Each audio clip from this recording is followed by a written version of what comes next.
Galera, é o seguinte, a nova geração do PS5 tá começando de verdade agora. Eu venho percebendo um movimento um tanto diferente atualmente no lançamento dos jogos. É como se cada jogo que fosse disponibilizado tivesse por trás dele uma ideologia, um posicionamento. É quase como se eles fossem lançados para serem um certo pilar da atual geração, para poder se consagrar de alguma forma ou para poder ter algum impacto específico no que a gente está vivendo. E apesar de grande parte dessa conversa servir especificamente para a atual geração de uma forma geral, eu tô especificando aqui com o PlayStation 5 porque o PlayStation 5 acaba involuntariamente se beneficiando com o Xbox Series X. Ficou um pouco confuso? Vou tentar explicar melhor para vocês. A gente já sabe que o lançamento de jogos em nível de variedade e novidade foi uma grande dificuldade dessa atual geração até determinado ponto. Mas agora, com o recente acontecimento da Gamescom e com os títulos que foram revelados que serão lançados nela, e também com a quantidade de títulos que já estão disponíveis para o PlayStation 5 recentemente, deu para perceber que é quase como se cada título pegasse um pouco do que cada geração que a gente já viveu até agora teve de ponto forte. É quase como se toda a indústria estivesse se movimentando pensando no que deu certo em cada console que já foi lançado para poder salvar a atual geração e evitar um possível reprise do que a gente viveu em 1984 com a falta de jogos e com a falta de novidade nos consoles. E pra quem é novo por aqui e não sabe dessa história e por isso tá perdido, basicamente na década de 80 a gente teve o crash na indústria dos videogames, onde todo mundo tava copiando o que o Atari tava fazendo naquele período, gerando o desinteresse das pessoas por conta da falta de novidade. Então vamos pensar que essa dificuldade que apareceu nessa geração já era uma dificuldade conhecida pelas pessoas que gerem a indústria, que movimentam a indústria, e para evitar do crash se repetir, as coisas precisaram se movimentar em torno disso para poder contornar toda a situação. E vendo muito do que aconteceu na Gamescom, que diga-se de passagem foi um evento que eu achei até bem interessante em nível de lançamentos, a gente vê que a indústria realmente se focou em trazer novidades. Tem novos jogos aparecendo e novas experiências sendo apresentadas aos jogadores. E isso é algo que precisa acontecer. Mas o que acontece quando você traz essas novidades e a geração já está em declínio quando se pensa na credibilidade das pessoas? E quando eu digo das pessoas, eu estou falando dos consumidores, de nós. O que acontece? Como você faz para poder introduzir uma novidade para um público que já está descrente? E é aí que para mim entra a parte mais interessante da movimentação atual da indústria para poder reverter essa situação, porque foi basicamente um olhar para o passado e ver tudo que deu certo e trazer isso de volta. É claro que quando a gente pensa em videogames e em dar credibilidade para algum console, automaticamente a gente também está associando isso aos jogos, aos títulos que serão lançados. Isso é algo que a gente vai falar aqui, mas muito além de falar dos jogos e da capacidade gráfica deles ou de como eles se comportam, é muito importante pensar no que tem por trás deles, na ideologia, no posicionamento, em como eles tentam se firmar como pilar da atual geração, se baseando no que foi acontecendo há anos atrás ao longo do tempo. Eu quero fazer isso em ordem cronológica, mas só para poder colocar os pratos limpos na mesa e vocês entenderem de fato o que eu tô querendo dizer. Tá todo mundo ansioso pelo GTA 6, certo? Todo mundo tá esperando pelo GTA 6. E quando a gente fala de todo mundo, eu não tô falando apenas dos consumidores, eu também tô falando das pessoas que fazem parte da indústria ativamente, das pessoas que trabalham com a indústria, porque é um jogo que vai movimentá-la de uma certa forma. Só que GTA consegue ter essa força não é apenas pela enorme fanbase que ele conseguiu construir a cada lançamento que foi disponibilizado, mas também pela consistência de cada lançamento que foi disponibilizado. A cada GTA que era lançado, e isso independe da geração ou do console que o jogo fosse ser disponibilizado, a gente tinha praticamente um evento acontecendo, e esse evento só acontecia porque as pessoas sabiam exatamente o que esperar em termos de nível de qualidade, experiência e diversão. Então, em exemplos práticos, usando outras palavras, a gente só tá ansioso pelo GTA 6 porque a gente ficou animado com o que aconteceu anteriormente já. A gente ficou animado com o que GTA 5 fez em consoles como o PS3 e o Xbox 360. A gente só ficou animado com o GTA 5 porque a gente sabia do que GTA San Andreas fez lá no PlayStation 2 e assim sucessivamente. Então, se esse legado serve para ajudar a solidificar GTA 6 como uma espécie de pilar da atual geração e mostrar que os novos consoles valem a pena, a ideia, a ideologia por trás do jogo serve para poder trazer o que ele tem de diferente e justificar a existência dele. O Metal Gear Solid Delta Snake Eater, que é o remake do Metal Gear Solid 3, por exemplo, é um caso que precisa ser mencionado e eu não podia deixar de falar isso aqui. Esse daqui é um bom exemplo de como usar um pilar construído há anos atrás para poder mostrar que a atual geração ainda tem jogos, ainda tem experiências que merecem ser jogadas, e isso tá ganhando cada vez mais força agora. O que acontece com esse remake é que ele é basicamente um remake literal. Nada além da parte visual em si foi mexida. A gente tem todos os ângulos de câmera nas animações, a história permanece intacta e você ainda consegue optar pelo modo de jogo clássico, as mesmas mecânicas de gameplay. E isso não foi à toa. O que acontece com o Metal Gear Solid 3 original é que ele foi um marco no PlayStation 2, só que ele não foi qualquer marco. Ele foi um marco lançado quando o PlayStation 2 parecia não ter mais nada para poder oferecer. Ele foi lançado na era de ouro do PlayStation 2. Títulos como Resident Evil 4 já estavam chegando no console, Devil May Cry, e assim sucessivamente. Diversos títulos já estavam disponíveis ali, é isso que eu tô querendo dizer. E aí veio o Metal Gear Solid 3, não apenas mostrou que o nível gráfico poderia ser elevado, mas também o nível de experiência, porque todo mundo estava esperando que ele fosse ser mais ou menos como o Metal Gear Solid 2, que também foi disponibilizado para o PlayStation 2, mas ele mudou radicalmente nesse sentido, te colocando numa selva para poder sobreviver. Então ele conseguiu furar todas as bolhas possíveis nesse sentido e acabou se tornando um clássico numa era em que era difícil se tornar um clássico porque tinha muito jogo bom sendo disponibilizado. É por isso que o Delta vem como um remake tão literal, porque ele sabe exatamente o que deu certo no original e que funcionou lá e que era importante para poder acontecer aqui também, porque a gente tá precisando. Mas como a gente bem já comentou, um legado como esse, ele serve muito mais para poder solidificar a experiência enquanto um pilar do PlayStation 5 do que qualquer outra coisa. Então o que acontece por trás da ideia de lançar um jogo como esse,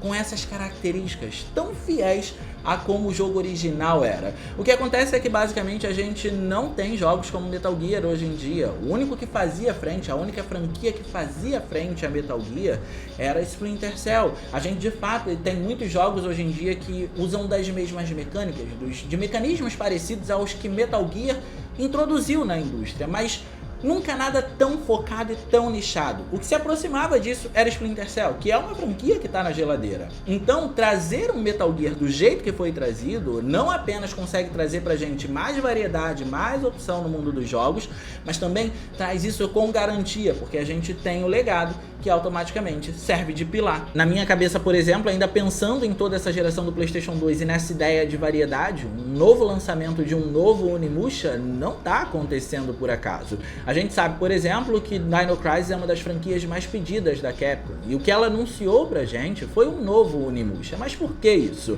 Um Dino Crisis a gente sabe que teoricamente é para se focar em uma pegada mais survival horror ou survival action, né? Algo como Resident Evil 4 ou os novos remakes que a gente vem recebendo dentro da franquia Resident Evil. E isso já está acontecendo no mercado, já existem jogos que estão usando essa fórmula.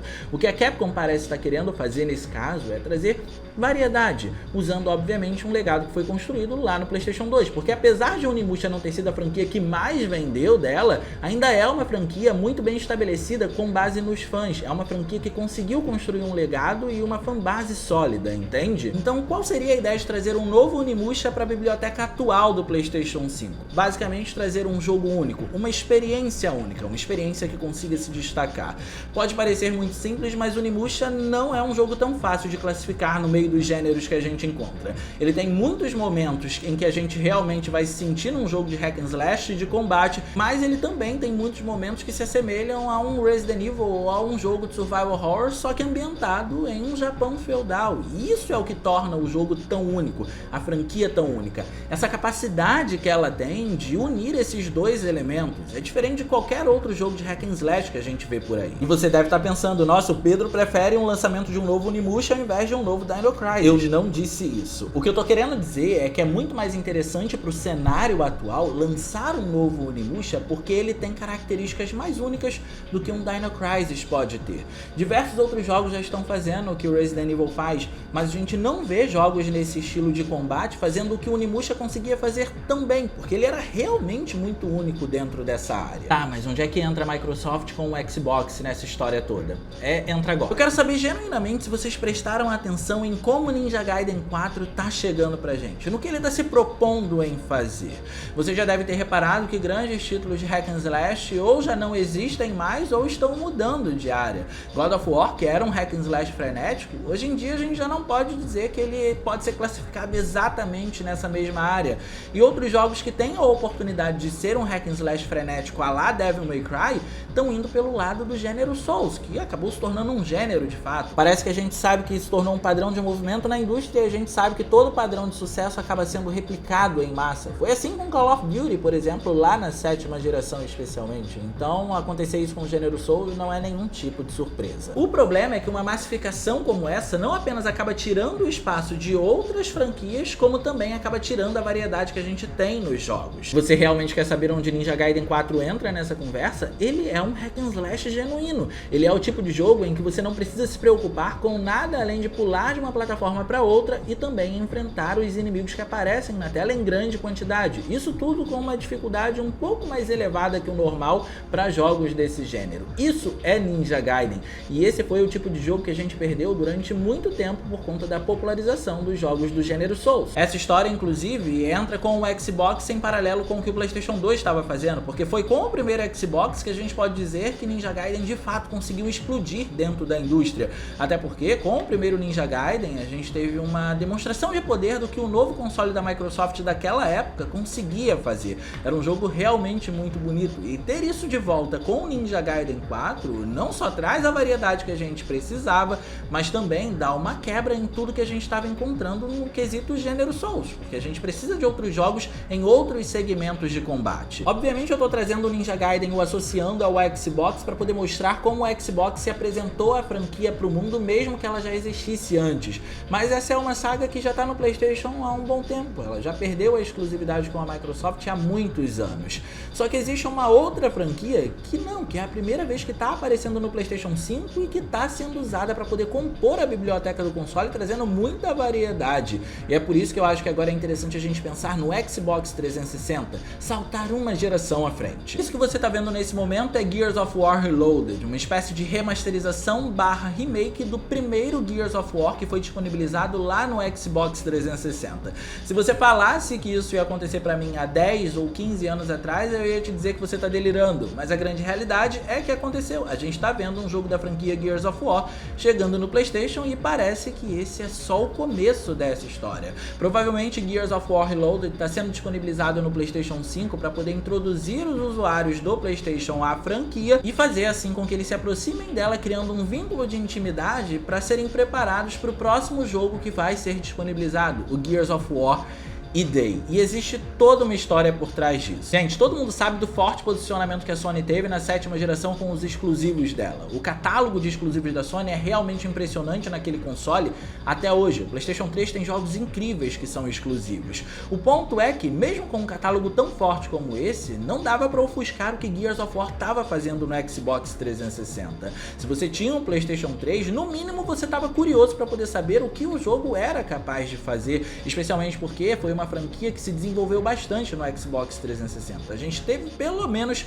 4 jogos disponibilizados ali. Então foi uma franquia que rendeu, foi uma franquia que teve rentabilidade no final das contas. E para ter rentabilidade, geralmente isso é associado a um sucesso. E esse sucesso ele pode ser não apenas comercial, mas também técnico, em nível de experiência também. E por que eu tô falando isso? Porque trazer Gears of War aqui pro PlayStation 5 até pode ser uma maneira de introduzir as pessoas na franquia e prepará-las para o próximo jogo, mas a grande realidade é que é uma maneira de fazer isso com uma certa segurança, porque todo mundo sabe o que Gears of War foi no Xbox 360. Então a gente pensa nisso como uma estratégia de segurança, ou seja, é difícil um lançamento como esse não dar certo, então a gente tem a construção de um pilar sólido aqui e também a gente precisa pensar que a curiosidade das pessoas daquela época agora pode ser sanada, ou seja, é mais um jogo que a gente está tendo na biblioteca do PlayStation 5 e um jogo que quem não teve acesso ao Xbox 360 agora pode finalmente jogar. Então é mais um tipo de experiência e não é qualquer experiência. Gears of War Reloaded nada mais é do que uma remasterização de um jogo que conseguiu demonstrar a capacidade da Unreal Engine 3. Foi o primeiro jogo que conseguiu fazer isso na 7ª geração. Se a Unreal Engine é conhecida do jeito que ela é conhecida hoje, precisa existir muita gratidão ao que Gears of War fez, porque os gráficos daquela época, com aquele tom acinzentado clássico, eram incríveis e só foram evoluindo exponencialmente a cada jogo que era lançado, mesmo dentro de uma mesma geração. Ah, beleza, mas a Sony também teve diversos outros shooters na 7ª geração, mas nenhum com o impacto que Gears of War teve. Você tá pensando em citar a franquia Killzone, que diga-se de passagem eu sou fã? Nem tenta. Killzone não vendeu nem metade do que Gears of War conseguiu vender ao longo da vida dele. E gente, é claro que quanto mais a gente avança, mais as coisas acabam se tornando interessantes, porque a gente começa a ver que a indústria tá se curvando cada vez mais para poder prender os jogadores. jogadores. E isso faz com que até o Xbox Series X entre em cena para poder ajudar a biblioteca do PlayStation 5.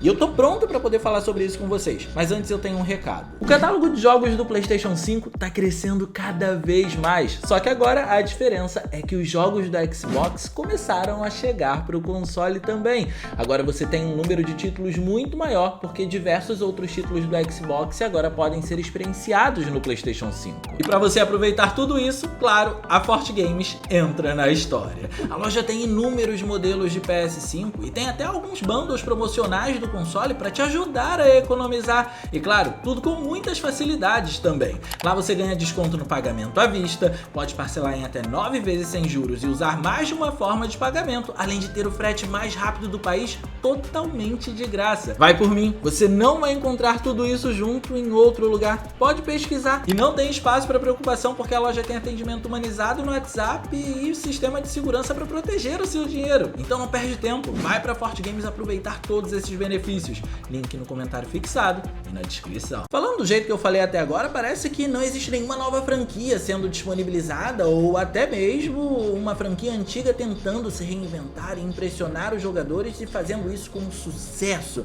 Mas não é bem assim que as coisas funcionam. Existe esse ramo dos jogos também sendo disponibilizados para poder provar que existem títulos disponíveis no PlayStation 5 pra gente poder jogar. Você sabia que Black Myth agora tá virando uma franquia? Exatamente. Black Myth Wukong vai receber uma continuação e essa continuação foi anunciada na Gamescom. A gente não teve nada revelado além de um trailer que é basicamente uma cinematic, então a gente não tem ideia de como vão estar os gráficos propriamente ditos ou até mesmo como vão funcionar as mecânicas de gameplay. Por mais que a gente já saiba que vão se assemelhar ao primeiro título. Mas é interessante ver como o sucesso de um jogo tá rendendo em uma franquia no final das contas, porque Black Myth Wukong vendeu bastante, independentemente da plataforma. Só que nesse meio a gente precisa agradecer respectivamente por grau de importância, ou seja, o primeiro é mais importante do que o segundo, pro que eu quero dizer dentro da indústria, a Resident Evil e a Silent Hill. A Resident Evil porque é uma franquia que conseguiu se reinventar, mas também soube se manter muito sólida com as origens. O ponto é que agora a gente está tendo Resident Evil Requiem sendo anunciado, alguns gameplays já foram disponibilizados pra gente e deu pra perceber que a pegada agora é uma pegada mais psicológica, com uma protagonista, a Grace, muito mais frágil do que os outros personagens que a gente estava habituado ao longo da série. Então pode ser uma mistura perfeita de tudo que a gente viu até agora, entende?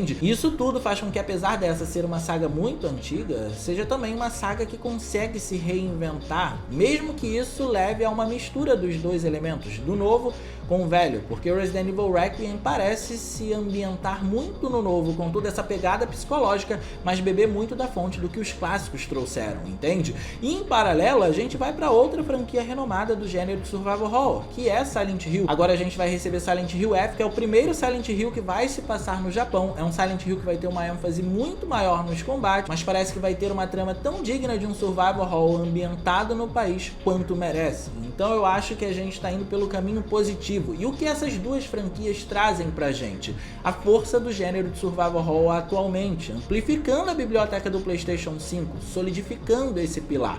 Porque um novo jogo que a gente vai receber agora, uma franquia inédita, é Chronos The New Dawn. E qual é a importância de Resident Evil e Silent Hill para um jogo como esse?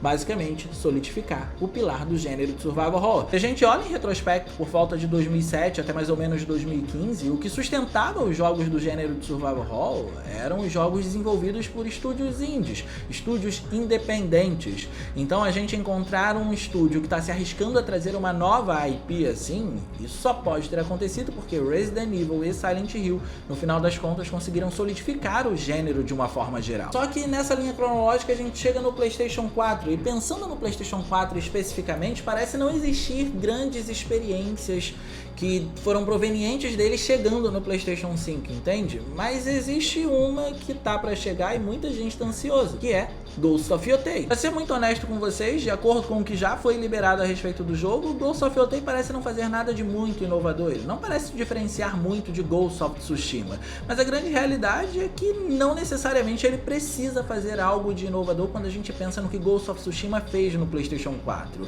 Quando a gente pensa no Ghost of Tsushima no PlayStation 4, a gente não tem apenas um bom jogo no PlayStation 4. A gente também tem um jogo que conseguiu tirar um estúdio da mesmice, porque a Sucker Punch foi quem desenvolveu Infamous Second Son, que é de fato um jogo muito divertido e é uma franquia que se estabeleceu lá no PlayStation 3 a princípio.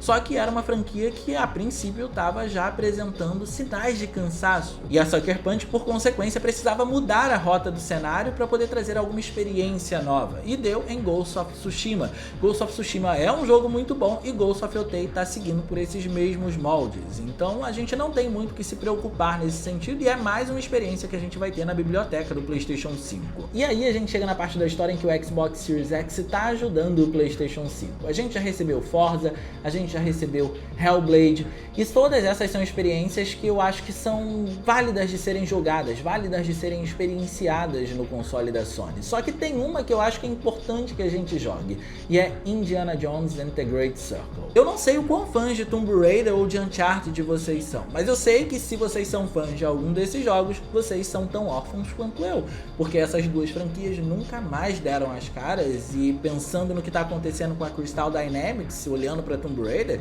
o cenário parece ser ainda mais preocupante. O que eu quero dizer com Indiana Jones and the Great Circle, olhando para todo esse contexto, é que ele consegue agregar na biblioteca do PlayStation 5, depois de ter saído do Xbox Series X como exclusivo, a experiência, ou um pouco da experiência, que Tomb Raider e Uncharted conseguiam trazer e nenhum outro jogo conseguiu fazer isso ou tentou fazer isso, entende? Então é importante ter um título representando o que cada um desses jogos faz ou se aproximando dessa representação, porque cada um desses jogos em suas respectivas plataformas de nascimento conseguiram ser um marco. Tomb Raider lá no PlayStation 1, que no final das contas acabou se tornando muito popular por trazer os polígonos tridimensionais em evidência de verdade, e Uncharted por todos os feitos cinematográficos que ele conseguiu fazer no PlayStation 3. Indiana Jones consegue reunir esse quê de exploração que esses dois jogos têm e tem visuais impressionantes. É um jogo que é importante para a biblioteca do PlayStation 5 e é mais um dos casos que a gente olha e diz, ok, a gente tem mais isso aqui para poder jogar na biblioteca do console. Então agora finalmente a gente tem o que jogar no PlayStation 5. Por isso que eu acho que o grande ponto dessa conversa é o posicionamento que cada lançamento está trazendo pra gente, porque não se trata apenas de mais uma experiência agora. O que a gente está tendo são jogos tentando salvar a indústria literalmente, e parece que está conseguindo, porque no final das contas a gente está tendo o que jogar finalmente, depois de ter esperado muito tempo por isso. Mas claro, deixa aí no campo dos comentários a sua opinião a respeito desses próximos lançamentos que a gente vai receber e se vocês pretendem jogar alguns deles. Eu pelo menos não sei por onde começar. E no mais, eu vou ficando por aqui. Eu espero muito que vocês tenham gostado desse vídeo. Se vocês gostaram, não se esqueçam de clicar no gostei, porque isso é importante pra caramba. E de quebra você faz a boa ação do dia e se inscreve no canal ativando o sininho das notificações para não perder o que eu postar por aqui, certo? Era isso, um grande abraço e a gente vai se ver na próxima.